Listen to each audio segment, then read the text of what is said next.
രാമ രാമ രാമ ഹരേ ഹരേ ഹരേ കൃഷ്ണ കൃഷ്ണ കൃഷ്ണ ഹരേ ഹരേ. ധന്യാത്മാക്കളെ, സുഹൃത്തുക്കളെ, എല്ലാവർക്കും സാദര നമസ്കാരം. രാമായണ അമൃതത്തിലേക്ക് ഏവർക്കും സ്വാഗതം. രാമായണ അമൃതത്തിൽ ഇന്ന് 23-ാം സുദിനത്തിലേക്ക് പ്രവേശിച്ചിരിക്കുകയാണ്.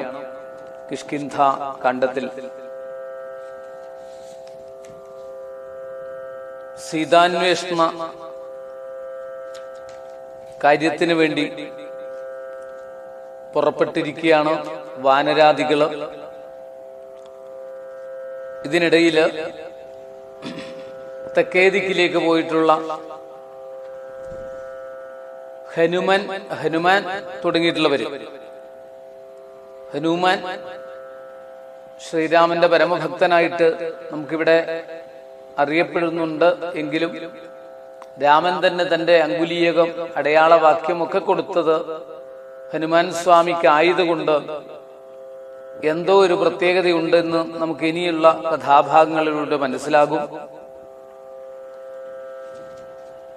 അങ്ങനെ സ്വയംപ്രഭ ബദരി ആശ്രമത്തിലേക്ക് പോയതിനു ശേഷം അവിടെ നിന്ന് വിശേഷപ്പെട്ട വസ്തുക്കൾ, ഭോജ്യ വസ്തുക്കളൊക്കെ കഴിച്ച് വയറൊക്കെ നിറച്ച് സന്തോഷത്തോടു കൂടിയാണ് വാനരാദികള് ഋഷിബിലം എന്ന ഗുഹയിൽ നിന്ന് നടന്നു നീങ്ങിയത്.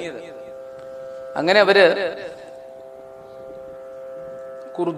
ക്രുദ്ധനായ സുഗ്രീവനാൽ വധിക്കപ്പെടുന്നതിനേക്കാൾ നല്ലത് നിത്യോപവാസേന മൃത്യുഭവിപ്പതു മുക്തിക്കു നല്ലു നമുക്കു പാർത്തോളമെന്ന് ഇത്തം നിരൂപിച്ചുറച്ചു കവികുലം ദർഭവിരിച്ചു കിടന്നിതെല്ലാവരും. ദർഭവിരിച്ച് മരണം വരെ ദർഭ അതിലിങ്ങനെ കിടന്നിട്ട്, പ്രായോപവേശം എന്ന വ്രതമാണിത്. മരണം വരെ ജലപാനം പോലും ചെയ്യാതെ ആ ദർഭ വിരിച്ച് അതിലിരുന്നിട്ട് തന്നെ സമാധിയാവുന്ന രംഗം. അങ്ങനെ തെക്കോട്ടുള്ള മഹേന്ദ്ര പർവ്വതത്തിന്റെ സമീപത്താണുള്ളത്. സമുദ്രതീരത്താണ് മഹേന്ദ്ര പർവ്വതം. അതിനപ്പുറത്തേക്ക് ഇനി പോകാൻ സ്ഥലമില്ല. അത് കഴിഞ്ഞാൽ പരന്നു കിടക്കുന്ന വിശാലമായ തെക്കേ സമുദ്രമാണ്. ഈ അന്വേഷണം, സീതാന്വേഷണം അവിടം വരെ എത്തി നിൽക്കുന്നു. അപ്പോഴാണ് ഒരു ഗുഹ കാണുന്നു. ആ ഗുഹയിൽ നിന്ന് മഹേന്ദ്രാചല സമീപത്തിൽ ആ ജലത്തിലെ ഗുഹയിൽ നിന്ന്, പർവ്വത ഗുഹയിൽ നിന്ന് ഒരു പർവ്വതം പുറത്തേക്ക് വരുന്നത് പോലെ, പർവ്വതത്തെ പോലുള്ള ഒരു ഋദ്രം പുറത്തേക്ക് വരികയാണ്. ഒരു വലിയ പക്ഷി, ഒരു കഴുകൻ പുറത്തേക്ക് വരുന്നു. പുറത്തേക്ക് വരുന്ന വലിയ മല പോലെയാണുള്ളത്. ചിറകില്ലാത്ത വലിയൊരു പക്ഷിയാണ്. ഇത് കണ്ടപ്പോഴെ തന്നെ പരിഭ്രമിച്ചു ഇവരൊക്കെ കൂടി, വാനരന്മാര്. ഈ കഴുകൻ പറയുന്നു, പക്ഷമില്ലാതോരിനിക്കു ദൈവം ബഹുഭക്ഷണം തന്നതു ഭാഗ്യമല്ലോ ബലാൽ മുമ്പിൽ പ്രാണഹാനി വരുന്നതു സംപ്രീതി പൂണ്ടു ഭക്ഷിക്കാമനുദിനം. ഇത് കേട്ടിട്ട് പരിഭ്രമിച്ചു ആ മർക്കടന്മാരൊക്കെ. അങ്ങനെ അദ്രീന്ദ്രതുല്യനായൊരു ഗൃധ്രാധിപൻ ഇപ്പൊ നമ്മളെയൊക്കെ കൊത്തി വിഴുങ്ങും. കഷ്ടം കഷ്ടം കഷ്ടം. രാമകാര്യത്തെ നമ്മൾ സാധിച്ചതില്ല. സ്വാമിയുടെ അനുഗ്രഹം പോലും നമുക്ക് കിട്ടിയില്ലല്ലോ. രാമചന്ദ്രസ്വാമിയുടെ അനുഗ്രഹം കിട്ടിയില്ലല്ലോ. വ്യർത്ഥമായല്ലോ. ഇതോടുകൂടി നമ്മുടെ കഥ കഴിഞ്ഞില്ലേ? പക്ഷേ പണ്ടൊരു പക്ഷിക്ക്, ആ ജടായുധൻ, നിർമ്മലനായ ധർമാത്മാ ജടായുധൻ നന്മയോർത്തോളം പറയാവതല്ലോ. അത്രയും നന്മ ഭഗവാനെ സ്തുതിച്ചുകൊണ്ട്, ഭഗവത് സാമീപ്യം അനുഭവിച്ചുകൊണ്ട്, ഭഗവാനെ തൊട്ട് ഉരുമ്മി ഇരുന്നു കൊണ്ട് ഭഗവാന്റെ തലോടലേറ്റുകൊണ്ട് ജീവൻ വെടിയാനുള്ള ഭാഗ്യം കിട്ടിയ ജടായുവിന് ആകുന്ന പക്ഷിക്ക് കിട്ടിയ ഭാഗ്യമൊന്നും ഞങ്ങൾക്ക് വാനരന്മാർക്ക് കിട്ടിയില്ലല്ലോ. അതിനൊക്കെ കിട്ടിയ പുണ്യം അത്ര വലുതാണ്. ശ്രീരാമകാര്യാർത്ഥമാശു മരിച്ചവൻ ചേരുമാറായിതോ രാമപാദാംബുജേ. പക്ഷിയെന്നാകിലും മോക്ഷം ലഭിച്ചിതു പക്ഷീന്ദ്രവാഹനാനുഗ്രഹം വിസ്മയം എന്നങ്ങനെ വാനരന്മാര് പറയുന്നത് കേട്ടപ്പോഴ് ഈ വലിയ കേമനായ കഴുകന് അദ്ദേഹം ചോദിക്കുകയാണ്, കർണപീയൂഷ സമാനമാം വാക്കുകൾ ചൊന്നതാരിന്നു ജടായുവെന്നിങ്ങനെ നിങ്ങളാരെന്തു പറയുന്നിതന്യോന്യം ഇങ്ങു വരുവിൻ ഭയപ്പെടായികേതുമേ എന്നങ്ങനെ പറഞ്ഞു. അപ്പോഴാണ് സൂര്യകുലജാതനായ ദശരഥനാര്യപുത്രൻ മഹാവിഷ്ണു നാരായണൻ പുഷ്കര നേത്രനാം രാമൻ തിരുവടി ലക്ഷ്മണനായ സഹോദരനും നിജ ലക്ഷ്മിയും ജാനകിയോടും തപസ്സിനായി ബുക്കിതു ഗാനനം താതാജ്ഞയ. പണ്ട് കഥയൊക്കെ പറഞ്ഞു കൊടുത്തു. അപ്പോഴാണ്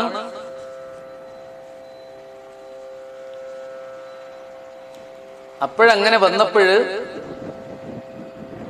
വാനരന്മാരുടെ മുഖത്തു നിന്നും ജടായു എന്ന് കേട്ടതോടുകൂടി ഈ സമ്പാദി കാര്യങ്ങൾ അന്വേഷിച്ചു. സമ്പാദി മനസ്സിൽ ആദ്യം പറഞ്ഞത് ചിറകില്ലാത്ത കഴുകനാണ്, മരിക്കാൻ കിടക്കുന്ന സമയത്ത് ധാരാളം ഭക്ഷണം കിട്ടിയ സന്തോഷമാണെന്നൊക്കെയാണ് പറഞ്ഞതെങ്കിലും അംഗദൻ വിവരിച്ച കഥ മുഴുവൻ കേട്ടു. സമ്പാദി ജടായുവിന്റെ ജ്യേഷ്ഠനായിട്ടുള്ള സമ്പാദിയാണ് ഞാൻ എന്ന് പറഞ്ഞു. ഇഷ്ടനാം ഭ്രാതാവനിക്കു ജടായു ഞാൻ ഒട്ടുനാളുണ്ടവനോടു പിരിഞ്ഞതും ഇന്ന് അനേകായിരം വത്സരം കൂടി ഞാൻ എന്നുടെ സോദരൻ വാർത്ത കേട്ടിടിനേൻ. സഹോദരനായ ജടായുവിന്റെ മരണവൃത്താന്തം അറിഞ്ഞു. ചിറകില്ലാത്ത എന്നെ എടുത്തു ജലസമീപം കൊണ്ടുപോകണം എന്ന് പറയുകയാണ്. അങ്ങനെ ചിറകില്ലാത്ത സമ്പാദിയെ തീർത്ഥ സമീപം കൊണ്ട് ചെന്നാക്കുന്നു. അവിടെ വെച്ച് ഈ സമ്പാദി തർപ്പണം ചെയ്യുന്നു. സഹോദരന് വേണ്ടി ഉദകക്രിയ ചെയ്ത് അറിഞ്ഞ സമയത്ത് ഉദകക്രിയ ചെയ്യുന്നു, ജലതർപ്പണം ചെയ്യുന്നു. അതിനുശേഷം സീതയുടെ വൃത്താന്തം മുഴുവനും ഈ സമ്പാദി പറഞ്ഞു കൊടുക്കുന്നു.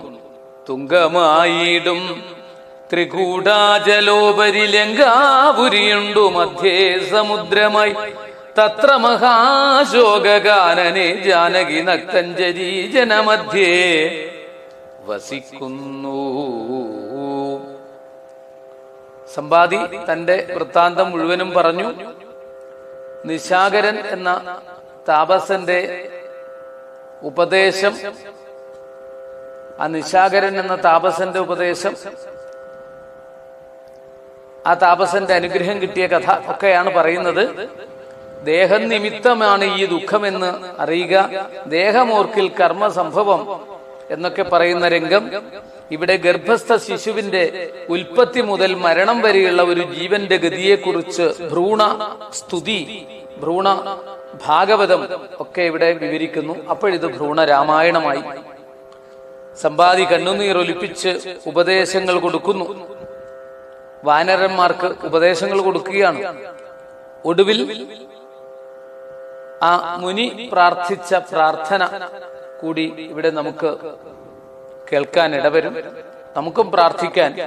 ശുദ്ധം സദാ ശാന്തമാത്മാനമവ്യയം ബുദ്ധം പരബ്രഹ്മം ആനന്ദമദ്വയം സത്യം സനാതനം നിത്യം നിരുപമം തത്വമേകം പരം നിർഗുണം നിഷ്കളം.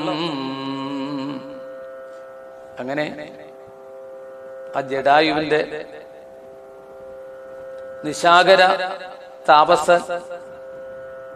സന്യാസിയുടെ ആശ്രമത്തിലേക്ക് ചെന്നപ്പോൾ അവിടുന്ന് കിട്ടിയ ഉപദേശങ്ങളൊക്കെ ഇപ്പോഴിതാ വീണ്ടും ഇവിടെ പറഞ്ഞു കൊടുക്കുന്ന രംഗം. ആ ഉപദേശങ്ങളൊക്കെ കേട്ട് ആ മനസ്സിലത് നിറച്ചുകൊണ്ടുള്ള പ്രാർത്ഥന. ഇവിടെയാണ് സീതാദേവി വാഴുന്ന സ്ഥലത്തെക്കുറിച്ച് ആ ശ്രീരാമദൂതന്മാർക്ക് പറഞ്ഞു കൊടുക്കുന്നത്. അന്ന് എന്നോട് പറഞ്ഞിട്ടുണ്ടായിരുന്നു, ശ്രീരാമദൂതന്മാര് ഇതുവഴി വരുന്ന സമയത്ത് കാണുന്ന സമയത്ത് ഇതൊക്കെ സീതാവൃത്താന്തം എല്ലാം കൃത്യമായിട്ട് പറഞ്ഞു കൊടുക്കൂ, അപ്പോൾ ചിറക് മുളക്കുമെന്ന് പറഞ്ഞിട്ടുണ്ടായിരുന്നു. പണ്ട് ഞാനും ചെറുപ്പത്തില് എന്റെ സഹോദരൻ ജടായുവും ഞാനും തമ്മില് വലിയ ഇഷ്ടത്തിലായിരുന്നു. ഒരിക്കൽ ഏറ്റവും കൂടുതൽ ഉയരത്തിൽ പറക്കാൻ ആർക്കാണ് സാധിക്കുക എന്നുള്ള ഒരു വാദമുണ്ടായി. അങ്ങനെ ഞങ്ങൾ രണ്ടുപേരും വാശി പിടിച്ച് പറന്നു. അങ്ങനെ സൂര്യന്റെ സമീപത്തെത്തിയപ്പോഴ് ചൂടുകൊണ്ട് ജടായുവിന്റെ ചിറക് കരിയുമെന്ന് തോന്നിയപ്പോൾ ഞാൻ അതിനു മുകളിൽ പറന്നിട്ട് എന്റെ വിസ്താരമേറിയ ചിറക് വിടർത്തി ഇങ്ങനെ വെച്ചു. അപ്പോഴ് സൂര്യകിരണങ്ങളേറ്റ് എന്റെ ചിറക് കരിഞ്ഞുപോയി. നിശാകര മുനിയുടെ അനുഗ്രഹം കൊണ്ട് ഞാൻ ഇത്രയും കാലം ജീവിച്ചു. നിങ്ങൾക്ക് ഉപദേശം നൽകുന്നതിന് വേണ്ടി ഇതാ ഈ പറഞ്ഞു കഴിഞ്ഞു. എന്റെ ചിറകിത മുളച്ചു വരുന്നു എന്ന് പറഞ്ഞു. ചിറക് മുളച്ചു വന്നു. ശ്രീരാമദേവ കാര്യ മഹാത്മ്യം പറഞ്ഞു കൊടുത്തതോടുകൂടിയിട്ട് സമ്പാദിക്ക് ചിറക് മുളച്ച കഥ, പിന്നെ ഇവിടെ സമ്പാദിയുടെ വാക്കുകളിലൂടെ കിട്ടിയിരിക്കുന്ന ഭ്രൂണ ഭാഗവതം, ഭ്രൂണ രാമായണം എന്നൊക്കെ പറയുന്ന ഗർഭസ്ഥ ശിശു സ്തുതിക്കുന്ന, ആത്യന്തികമായിട്ടെല്ലാം ഒന്നു തന്നെയാണ്, പല രൂപത്തിലും വർണ്ണിക്കുന്ന ഭാഗം ഇവിടെ വർണ്ണിച്ച് നമുക്ക് സമർപ്പിക്കാം. ഇഷ്ടനാം ഭ്രാതാവെനിക്കു ജടായു ഞാനൊട്ടു നാളുണ്ടവനോടു വിരിഞ്ഞതും ഇന്നനേകായിരം വത്സരം കൂടി ഞാൻ എന്നുടെ സോദര വാർത്ത കേട്ടിടിനേൻ. എന്നുടെ സോദരനായുതകക്രിയക്കെന്നെ എടുത്തു ജലാന്തികെ കൊണ്ടുപോയി നിങ്ങൾ ചെയ്യിപ്പി ഉദക കർമാദികൾ നിങ്ങൾക്കു വാക്സഹായം ചെയ്വനാശു ഞാൻ. എനിക്ക് നിങ്ങളെ സഹായിക്കാൻ ഇങ്ങനെ സാധിക്കുള്ളൂ, വാക്സഹായം മാത്രമേ ചെയ്യാൻ സാധിക്കുള്ളൂ. ഞാൻ എന്റെ കഥ പറയാമെന്ന് പറഞ്ഞു കൊടുക്കുന്ന രംഗം. ഞാനും ജടായുവും ഭ്രാതാവുമായി പുരാമാനേനദർപ്പിത മാനസന്മാരുമായി വേഗബലങ്ങൾ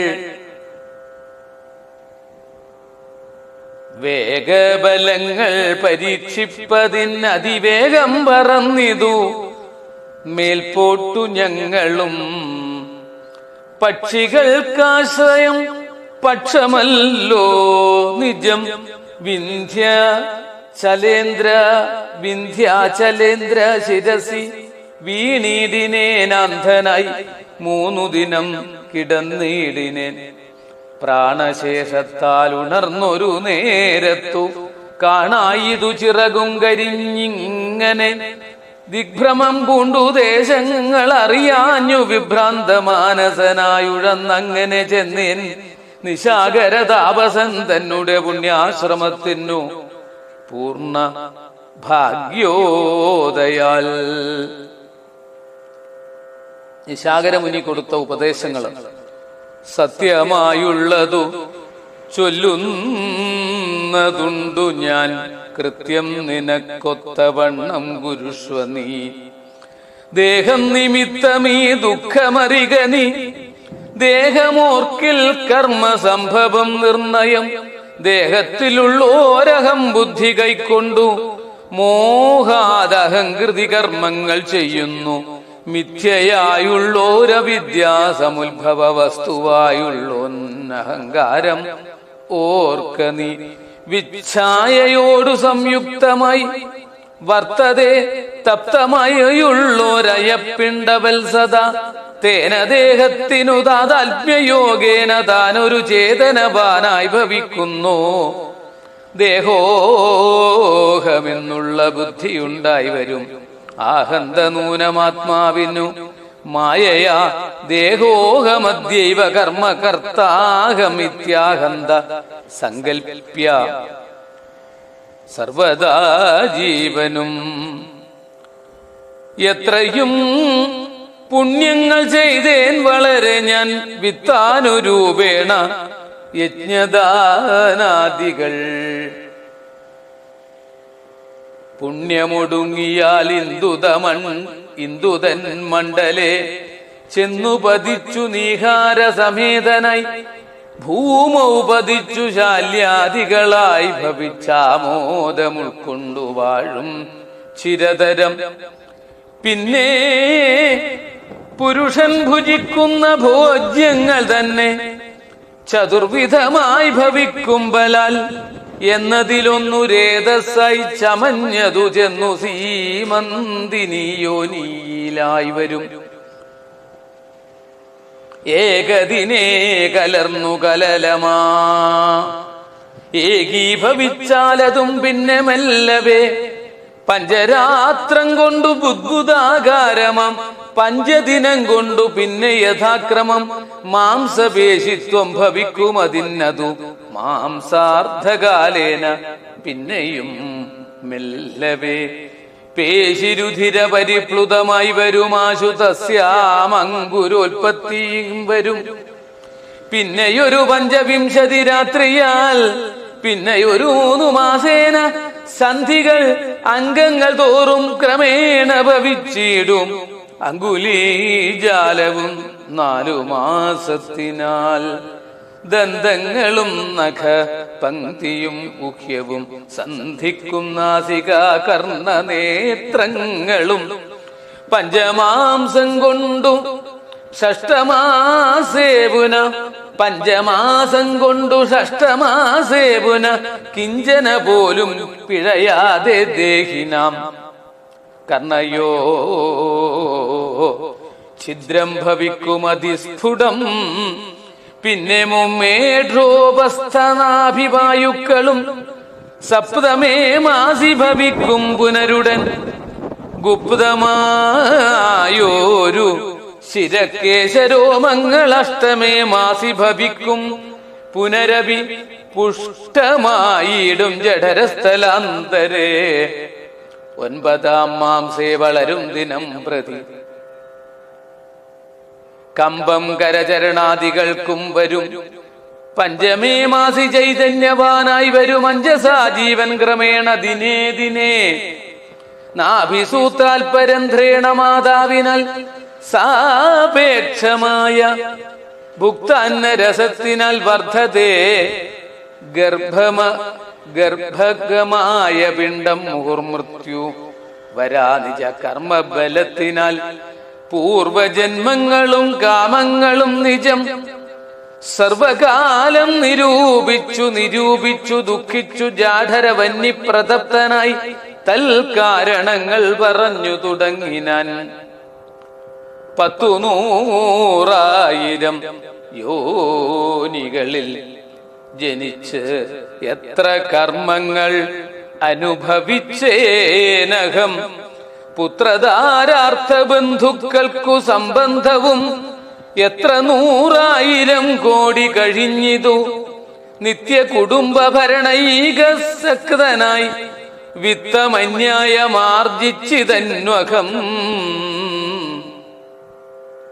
വിഷ്ണു സ്മരണവും ചെയ്തുകൊണ്ടീല ഞാൻ കൃഷ്ണ കൃഷ്ണേതി ജപിച്ചിലൊരിക്കലും തൽഫലമെല്ലാം അനുഭവിച്ചിടുന്നിതിപ്പോൾ ഇവിടെ കിടന്നു ഞാനിങ്ങനെ. ഗർഭപാത്രത്തിൽ നിന്നെന്നു ബാഹ്യസ്ഥലെ കെൽപ്പോടെനിക്കു പുറപ്പെട്ടുകൊള്ളാവൂ. ദുഷ്കർമ്മമൊന്നുമേ ചെയ്യുന്നതില്ല ഞാൻ, സൽക്കർമ്മജാലങ്ങൾ ചെയ്യുന്നതേയുള്ളൂ. നാരായണ സ്വാമി തന്നെ ഒഴിഞ്ഞു മറ്റാരെയും പൂജിക്കയില്ല ഞാനെന്നുമേ. ഇത്യാദി ചിന്തിച്ചു ചിന്തിച്ചു ജീവനും ഭക്ത്യാ ഭഗവൽ സ്തുതി തുടങ്ങിയിടിനാൻ. 10 മാസം തികയും വിധൗ ഭൂതലെ ചിത്തതാപേന പിറക്കും വിധിവശാൽ.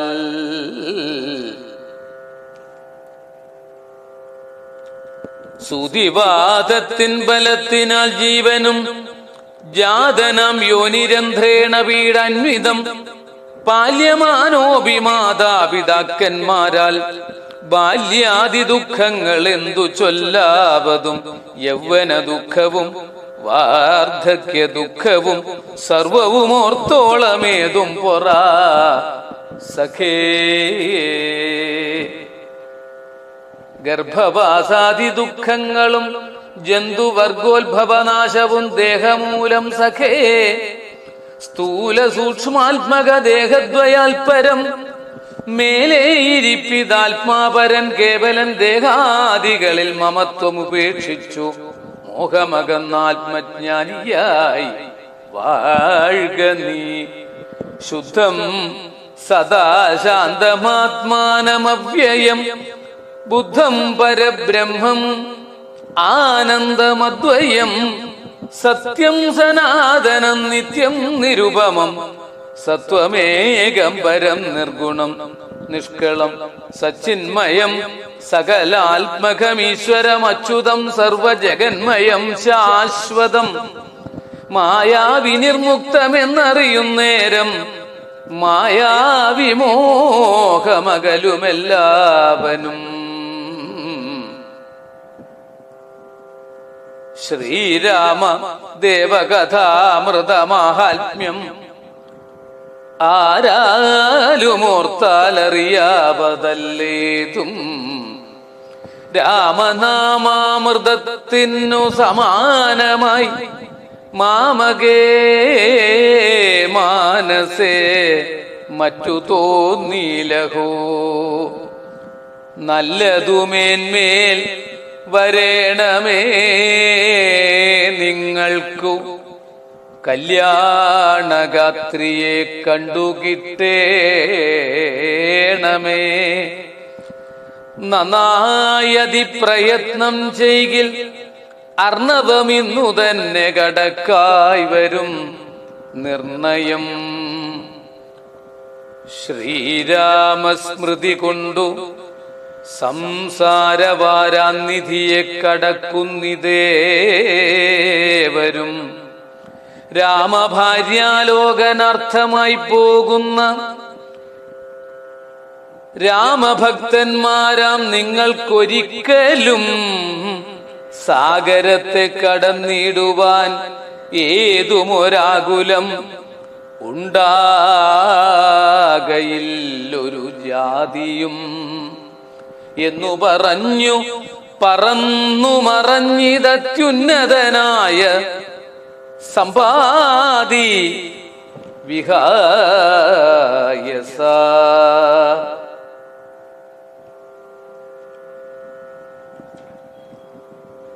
അങ്ങനെ സമ്പാദി അതിശ്രേഷ്ഠമായ സ്തോത്രങ്ങൾ കൊണ്ട് സ്തുതിക്കുകയും വേണ്ടതുപോലെ ഉപദേശങ്ങൾ നൽകുകയും ഗർഭസ്ഥ ശിശു സ്തുതിക്കുന്ന ഭ്രൂണഭാഗവതം ഒക്കെ വിസ്തരിച്ച് വർണ്ണിക്കുകയൊക്കെ ചെയ്തുകൊണ്ട് അതിവിശേഷപ്പെട്ട അനുഗ്രഹ ആശിസ്സുകൾ നൽകി ചിറകുമൊളിച്ച് സമ്പാദി പറന്നു പോകുന്ന രംഗം. ഇനി സമുദ്രം ലംഘിക്കണം, ഇതെങ്ങനെ സാധിക്കും? എല്ലാ അനുഗ്രഹങ്ങളും കിട്ടിയിട്ടുണ്ടെങ്കിലും ഇതെങ്ങനെ സാധിക്കും, നമ്മളെ കൊണ്ട് സാധിക്കുമോ എന്നുള്ള ശുഭാപ്തി വിശ്വാസമില്ലാതെ കണ്ട് വളരെയധികം വിഷമിച്ചു കൊണ്ടിരിക്കുന്ന ആ വാനരസേന അല്ലെങ്കിൽ വാനരക്കൂട്ടം അവിടെ വെച്ച് അവരുടെ സംഭാഷണത്തിലൂടെയാണ് ഹനുമാനാണ് എല്ലാറ്റിനും യോഗ്യതയെന്ന് പറയുന്ന രംഗം, സമുദ്ര ലംഘനം തുടങ്ങിയിട്ടുള്ള ഭാഗങ്ങളാണ് ഇനി അടുത്ത ഭാഗത്തിലൂടെ നമ്മൾ വർണ്ണിക്കുന്നത്. ശ്രീഹരേ നാരായണ സ്വസ്തി പ്രജാഭ്യ പരിപാലയന്താം ന്യായേണ മാർഗേണ മഹിം മഹീശാഃ ഗോബ്രാഹ്മണേഭ്യ ശുഭമസ്തു നിത്യം ലോകാ സമസ്താ സുഖിനോ ഭവന്തു. മംഗളം കോസലേന്ദ്രായ മഹനീയ ഗുണാബ്ധയേ ചക്രവർത്തി തനൂജായ സാർവഭൗമായ മംഗളം. കായേന വാചാ മനസേന്ദ്രിയൈർവാ ബുദ്ധ്യാത്മനാ വാ പ്രകൃതേ സ്വഭാവാൽ കരോമി യദ്യൽ സകലം പരസ്മൈ നാരായണായേതി സമർപ്പയാമി. ഹരേ രാമ ഹരേ രാമ രാമ രാമ ഹരേ ഹരേ, ഹരേ കൃഷ്ണ കൃഷ്ണ കൃഷ്ണ ഹരേ ഹരേ, ഹരേ രാമ രാമ രാമ ഹരേ ഹരേ, ഹരേ കൃഷ്ണ കൃഷ്ണ കൃഷ്ണ ഹരേ ഹരേ. നമസ്കാരം.